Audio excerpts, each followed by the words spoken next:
Edwin and Sarah, thank you for joining us. Obviously, something good is happening in the community.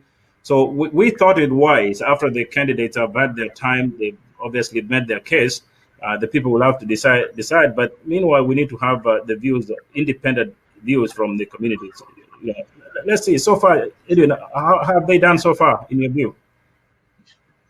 Well, first of all, just to congratulate KDRTV and you, Dr. for creating an avenue where we can engage each other, engage the community. I think this is an excellent way to have people realize how important a strong community is. And, you know, we always say elections matter.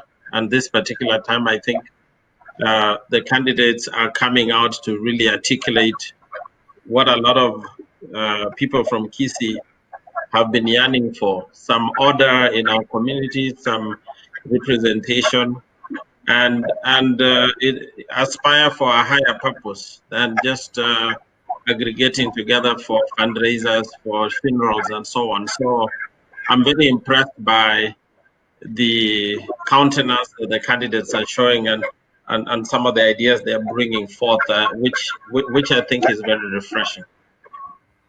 Okay, thank you, Edwin. And then we also have Sarah. Sarah, so far, what's your take? How have the candidates done so far?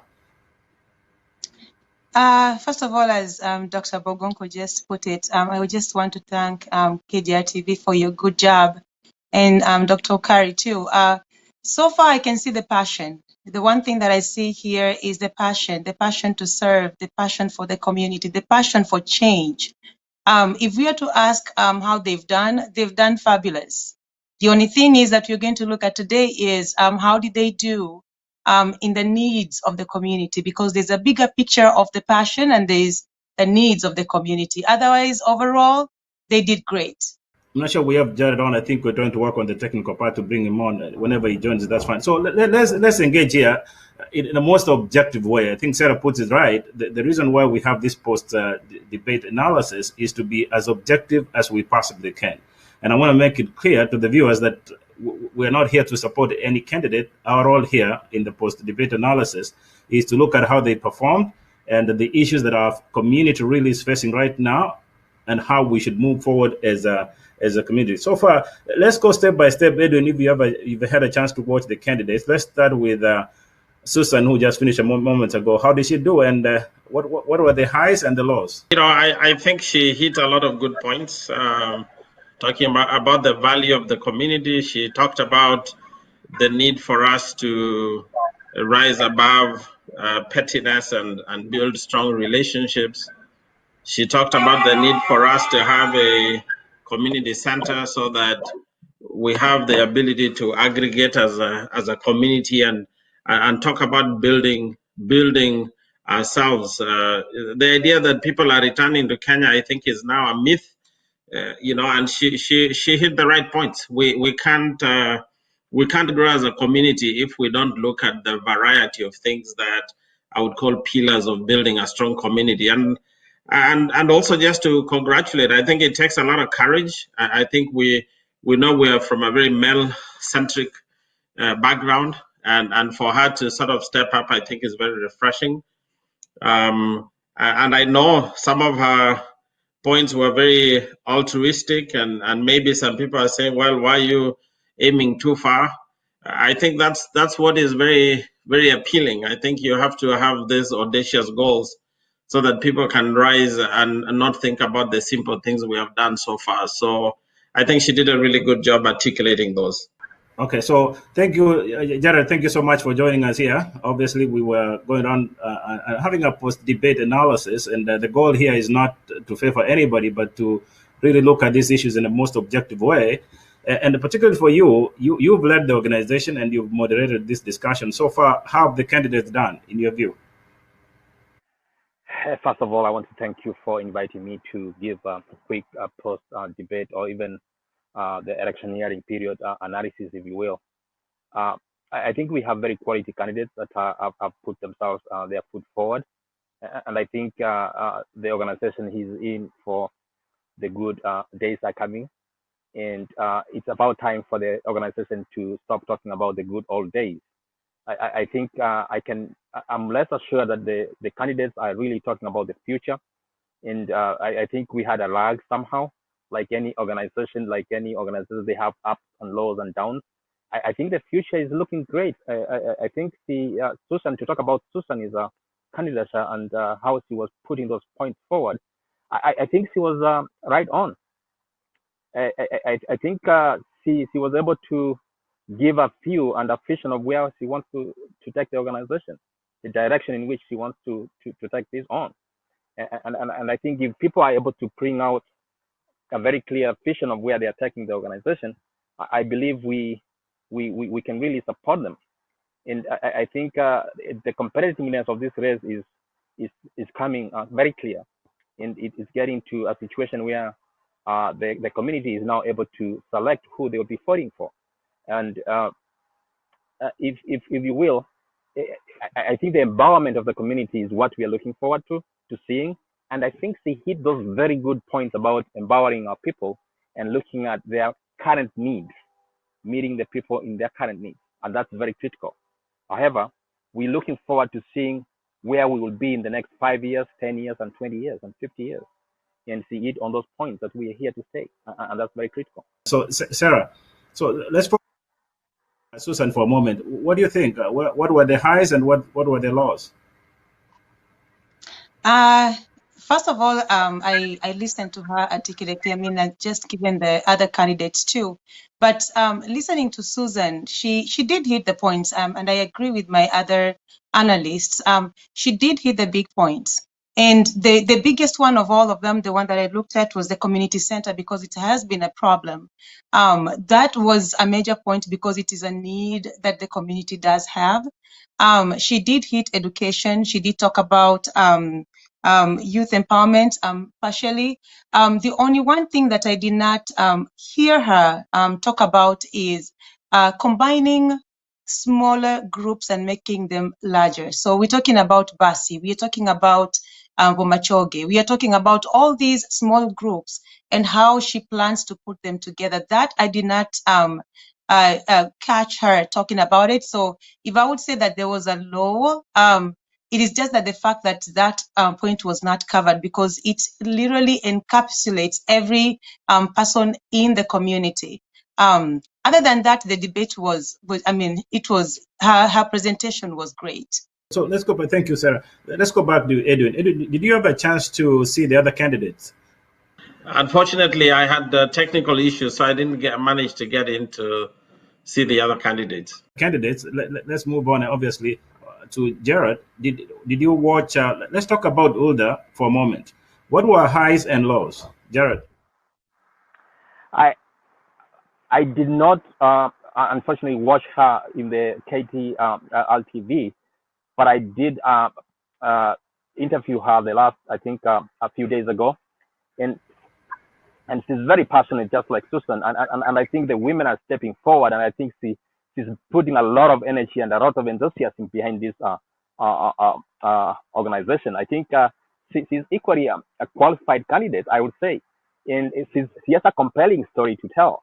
Her story about having come here when she was 9 years old, and staying really connected to the community from the age of 9, and still wanting to read the organization. It's a very compelling story. So I believe she also has a great story to tell, and that story is a story you cannot take away from her. What were, again, nothing against her, but from what you've seen, and obviously we all have to learn and improve. Where do you think she should improve on? I am a very pugilistic person who normally looks at the strength of a person and pushes on that. And I think she's very strong in articulating what she believes in. And I think that's great for her. And well, I think people are saying, talking about her youthfulness and reading a community that has people who perhaps who are very engaged and active, and people perhaps the age of her father. And that's where her strength might come from, because she's now coming in as a youth who is energetic, but all the need for her to know how to connect and build this bridge is, I think, is the one she can work on. Thank you. And Hulda,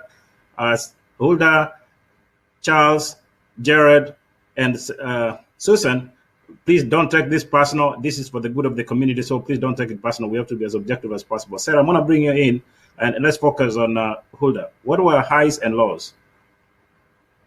For Hulda, I as a youth, amazingly, I mean, she did an amazing job, just as Susan did. I mean, all the candidates, I want to say, just did an amazing job presenting themselves or presenting their case. The one thing that I observed about Hulda is the vast experience that's a little bit different from Susan's. So for Susan, she has a great experience, and she really did put it out because she's in the political arena. She knows the doors. She knows everybody out here. We're talking politically. We're talking community-wise, etc. Hulda grew in it. So there's this vast difference between the two that really brings the strength between both of them. With Hulda, I liked the fact that she talked about how she grew up from home. So she came here when she was 9, grew up in the United States, saw the challenges that the Kenyan community is going through, was able to embrace that, and is ready to make a change in that. That was a high for me. And especially the fact that she really did talk about bringing the youth into the political arena, because honestly, we want to talk about this. The past, what we've had in the past, we've had mostly it's our beloved men. Most of them are the ones who are in the politics. You know, we don't have our women, we don't have our wives, we don't have our sisters in there, and that is not that's the truth. So having to bring somebody who is younger and the passion that she has for it, that is exactly what I really did see. That was a high for her.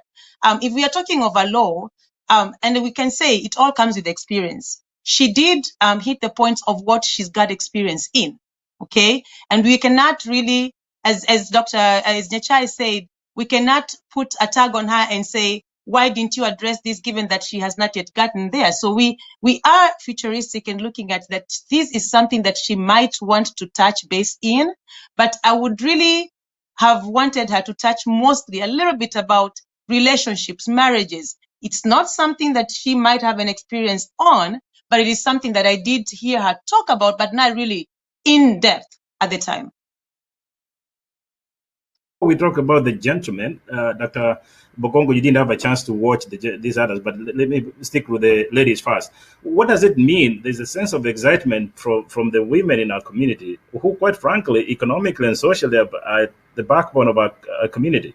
What does this really mean, that the women are more involved, and going forward, what does it mean to the community?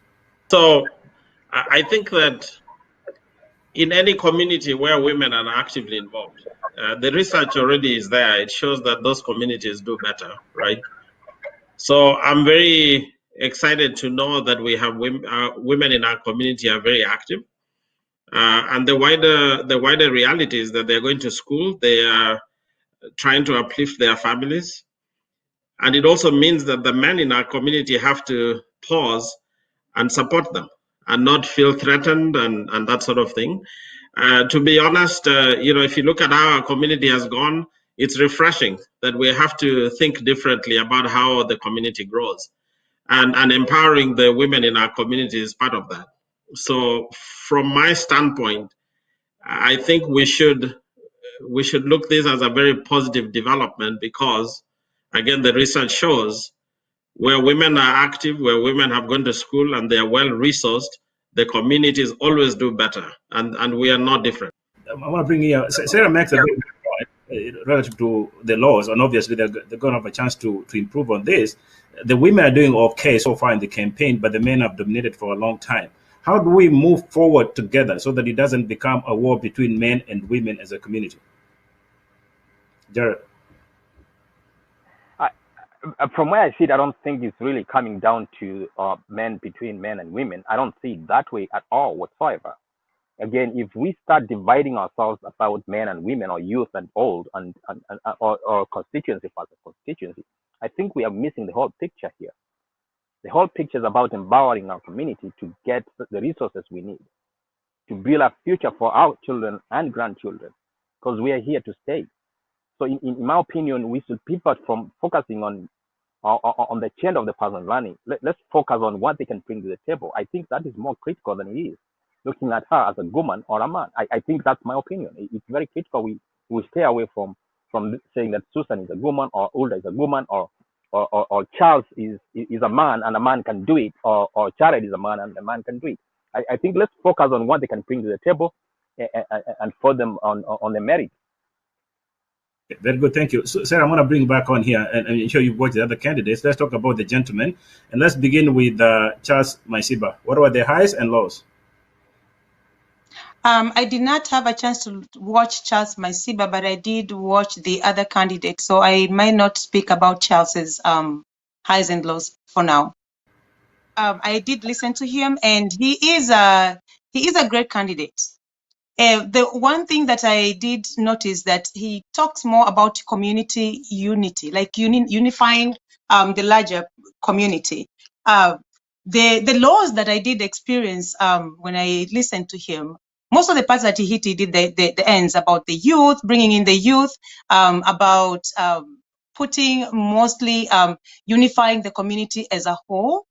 The part again, and this goes for all the four candidates, they did not hit the big major problem that we know has hit our community, and that is our marriages. They did not hit the single parenthood. They did not hit points on education. They did not hit points on the current COVID-19 and what the future has for us.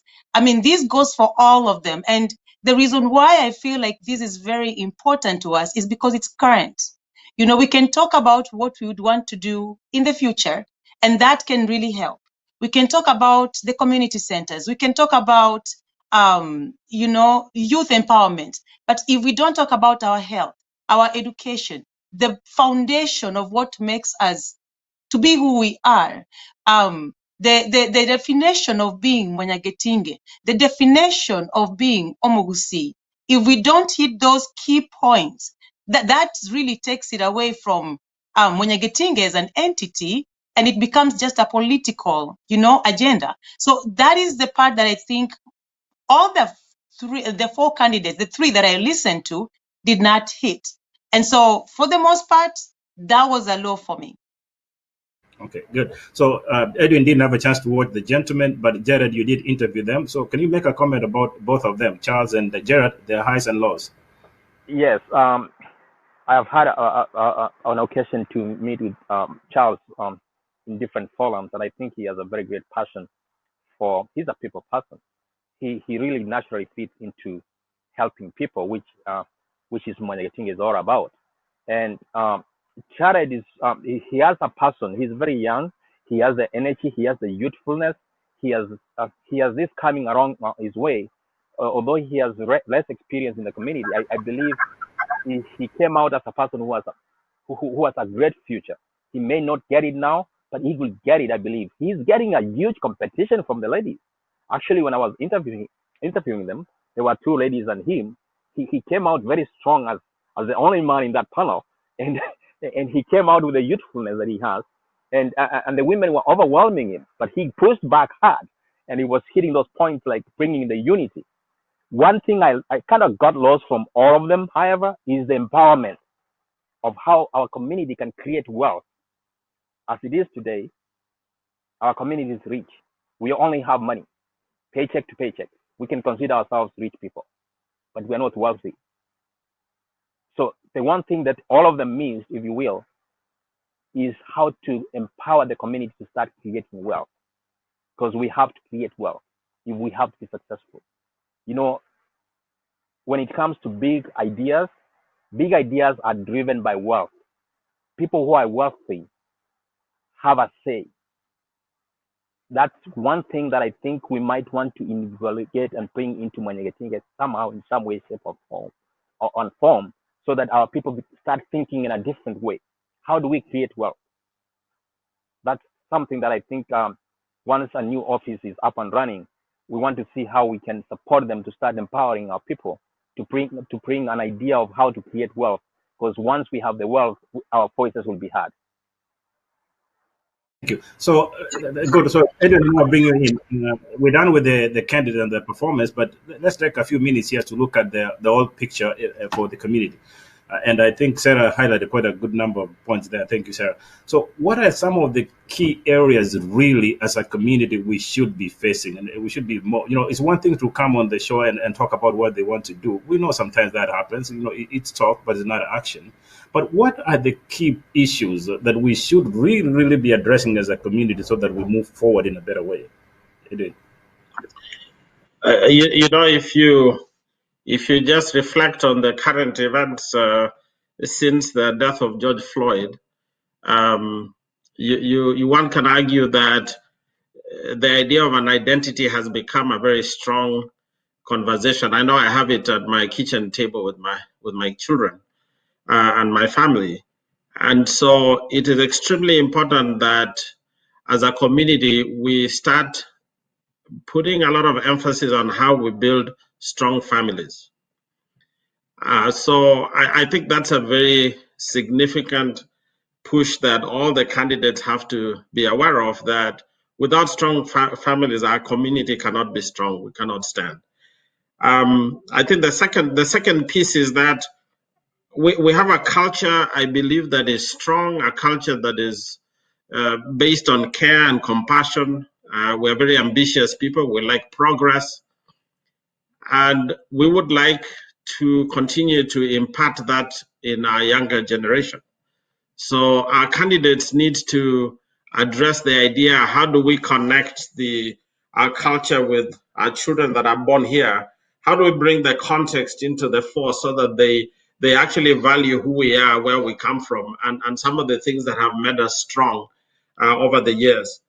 I do think that ultimately there is going to be a need for us. If you look at our community, I think Gerald said we are relatively well off, but I feel that at the end of the day, the candidates have to tell us, where is the inspiration going to come from? For all the people that are really highly trained in our community, accomplished professionals, how do we link these people to our children? So I haven't had any one of them talk about making mentorship a key part of how we connect the generations and how we impart this idea that, yes, this is the land of opportunity, but you can chase opportunity until you get your social security check. If you have a mentor, on the other hand, you can rise above and go farther than anyone imagined. And so for me, I think those are really three key pillars that the candidates have to address to see how best we can support them if they get elected. But they have to address those three issues. Okay. Well, thank you. Jared, you're uniquely placed of the three of us or the four of us. I think you're uniquely placed. You have been in the office. You know what they're going forward for. We don't know what happens in there. There's been a tendency in the community, and I want you to speak to this, without due respect, a sense of not so much respect for those ones who've been in the office. I think the assignment has been, they failed the organization. They failed the organization. But quite frankly, these are the same people who came here first, laid the groundwork for us to be where we are. Isn't it reasonable for us, honestly, to show some element of respect? And whoever wins these elections, isn't it reasonable for us to involve those ones who've been in the office before? Yes, I think you bring that out very clearly. Obviously I agree with you. There is need for respect, but at the same time there is need for us to hold people who are in the office accountable. We have had situations where those in the office have not been accountable, and I was in the office for 2 years, and when I did whatever I did, I said it's enough time for me. I had to work. We cannot have a situation where people are in the office and they're not held accountable. So respect, you earn it. You earn respect. And if you don't work for it, we can't just respect you just because you are president, like I was. I believe wherever I work, I earn the respect. People really listen to me because whatever small I did, I think I earn the respect. So if you ask me, I think yes, we actually need to respect those who have held office. for the simple reason these people are coming out to offer free service. It's not paid. They're taking time off from their busy schedules to come and just serve the community. That's one thing. That's what I'm saying. They know what they're getting into. I'm not sure if they do, because I did that for 2 years and it wasn't an easy job. Unless you want to really to have a title, then you can have the title. But if you want to do the job, then it's really a difficult job. It's not easy. We are spread out in several counties in the Twin Cities. These are fast counties, and everybody is looking up to where's Mwanyagetinge when there's a problem somewhere. We're not paying them for gas. We're not paying them for wear and tear of their vehicles. We're not paying them for their time. People need to give them respect for actually even offering themselves to come and serve. Instead of people tearing them down, we should support them. Support them. And at least at the very minimum, keep quiet if you can't support them. Because you're not paying them for anything. It's just a name to support the community. So I agree with you, absolutely agree with you, that anybody who is offering themselves for free to serve you, actually, at the very minimum, respect that person for the time they're giving you for free. Especially in this in a state where you see people are just working from where every minute counts. So it's very critical, and I agree with you that absolutely we need to respect those who have held office or who are going to hold office in the future. But at the same time, we need to hold them accountable. And like I mentioned, this will earn our respect. and the last thing, because I'm going to step out here in a moment, I'm going to say this. When it goes back to the family and the youth, there is one big, huge gap that I think we need to start building on. The boy child is in danger in the United States. Our boy child. If you notice, as I've noticed, there's a tendency of the boy child is kind of losing the focus here in the United States.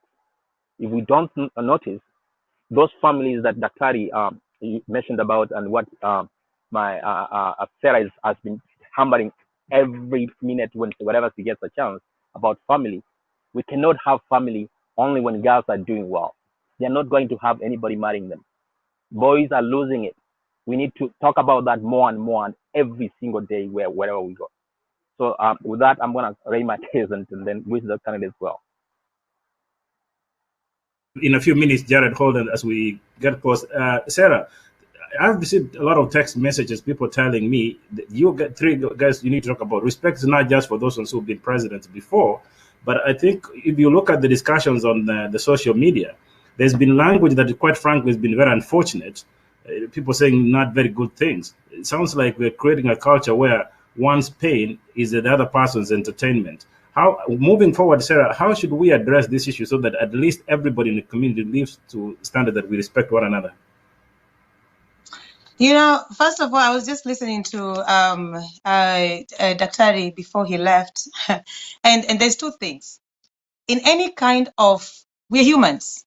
In any kind of human relationship or in any kind of entity, be it hospital, be it education, be it any kind of entity where you have a group of human beings together, there has to be a guideline that they have to follow. There has to be rules and regulations, and that's why we have a constitution. For them to have respect, we've given them a leeway. The leeway is they can do what they can do, they can say what they want to say, and nothing is happening. Nothing can be done to them. Somebody can, I mean, if you look at the social media of how things have been going, my recommendation would be if someone is going to be suspended for 1 month, maybe 2 weeks, or maybe 1 week, until they abide to the laws that are supposed to be there. In addition to that, going back, and this always starts, there is a saying in cases that says, that means the older has to respect the younger, and then the younger has to respect the older. I'm going to kind of change that out to be the leadership has to respect the members for the members to respect the leadership. I wonder why we don't have an impeachment clause in our constitution. Because that gives the leadership the power of, I can be here however long I want to be here. I can do whatever I want to do. And that is where the respect is lost. And once that's lost, we cannot gain it back. Now, my recommendation is two things. For the leadership, there has to be an impeachment clause. If you're not doing well, you're not doing well. We can have you out and have somebody step in and help the organization. The second thing, for the members, if you do not have respect for the chair, because you might not have a good rapport with the person who's leading, you might not like the person who's leading, but for the respect of the chair, you need to respect whoever has been put in that position as your leader.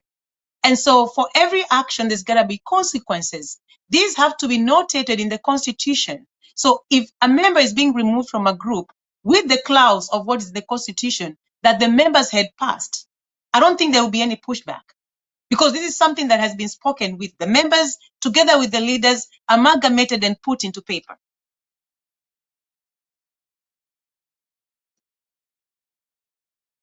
The debate analysis on Friday, maybe we might spend a much longer time. So, what closing statement, Edwin, add on to what Sarah is saying, and closing statement. So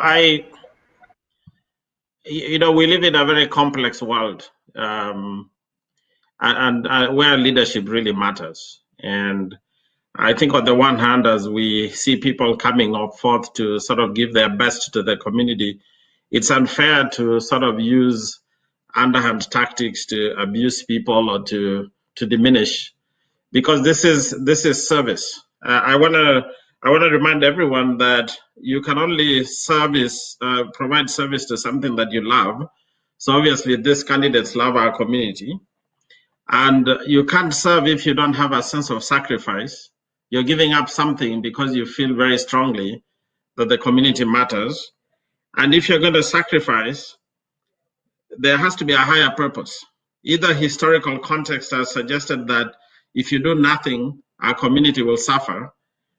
And so we should actually congratulate these individuals for coming out, and let's give them their space. I feel that we have to, there is no compromise on the idea that we have to respect those who serve our community. And in the words of JF Kennedy, rather than be very critical of all these people, ask yourself not what the community can do for you, but what you can do to build your community. Thank you. Oh, very well said. Sarah, you're the lady on set. Closing statement. So first of all, I want to really say that I am a proud lady, given that we have two aspirants that are on board, Hulda and Ms. Mabera. And I want to say that I admire both ladies and I admire all the candidates that are on board. But as a lady, I mean, come on, I have to really promote my group, right? I just want to say that I'm so proud of them. And I want to say this. It's not just about the passion. It's not just about taking the vote. It's not just about winning. It's about delivering. You have to be prepared for the heat. You have to be prepared to deliver. You have to be prepared to fail. Because honestly, we cannot say that you're going to succeed in everything you're going to promise us. And you have to be ready to be held accountable, because that is where we go wrong. When we point fingers at you and say that this was not done according to what you had said, accept responsibility, be humble, and we support you. Thank you.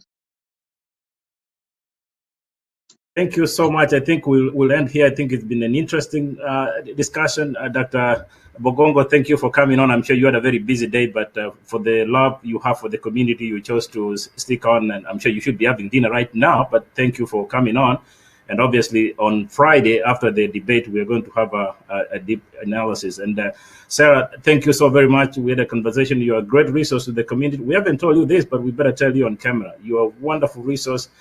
It's because of you. I knew you were teaching, and I decided I also to be a professor. Thank you. You have no idea how much you've influenced so many people, and most of our community members appreciate you teaching them. So thank you. So again, this will conclude our discussion for today, and for the community, thank you so much for listening. I think something is absolutely happening here. Something good is happening, and we're continuing to appeal to everybody in the community. For the first time, please, let's pull together, let's change for the sake of our community and for the sake of our next generation. I can't thank enough Ben Ruto, who's obviously doing a wonderful job making sure that we bring this live. Thank you very much, Ben, for what you're doing. And then up next, obviously, on Wednesday evening, we're having a representative coming on. Even the white society is now saying it is KDRTV. So we're having that discussion. And then on Thursday, we're going to have one-on-one with Geoffrey Chui, giving his exit interview. Of course, he's done a marvelous job.